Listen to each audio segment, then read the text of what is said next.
on déstabilisera la France par une opposition entre islamistes radicaux et français, voilà, tout simplement. C'est ça le piège, c'est le montage de Mohamed Merah.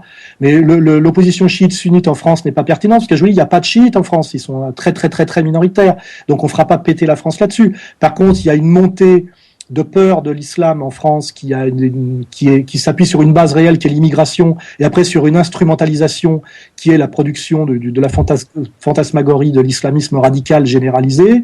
Ça, c'est une certitude.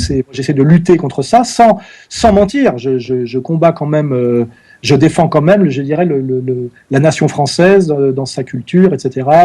Je ne suis pas dans la concession, vous voyez ce que je veux dire. J'essaye dans la réconciliation, dans l'honneur, la main tendue, ferme. Voilà, ça marche assez bien, mais je ne suis pas du tout sûr de gagner, car je pense que justement les tenants de l'oligarchie et leurs mandants ont plutôt intérêt à ce que ça pète de ce côté-là, justement pour ne pas assumer leurs responsabilités sur le plan économique et social. C'est ça que je dis. C'est qu'en réalité, les politiques demain, s'ils ne veulent pas se faire attraper par la foule comme responsables de la souffrance du peuple, parce qu'ils auront, comment dirais-je, ils se seront soumis à l'oligarchie financière et auront détruit des acquis sociaux. C'est ce qui va se passer dans des négociations à venir.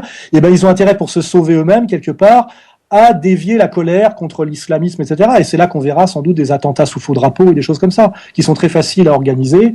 Voilà. Et là, la colère populaire, le cerveau reptilien se mettra en place, et moi-même, je ne pourrai plus rien faire.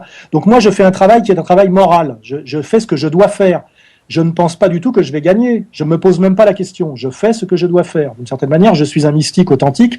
J'agis comme si Dieu me regardait en permanence, et comme si mon problème n'était pas ce qui va se passer ici, mais ce que j'aurais comment Dieu me jugera lors du jugement dernier. C'est comme ça que je me comporte, ce qui veut dire quelque part je suis un religieux malgré moi. C'est ça qui guide mes pas. Ce n'est pas du tout l'efficacité pratique, etc. Sinon, si j'étais dans l'efficacité pratique, avec la gueule que j'ai, j'aurais rallié la ligne Zemmour. J'aurais accepté les mains que la communauté juive m'a tendues en rejoignant les nationalistes sionistes.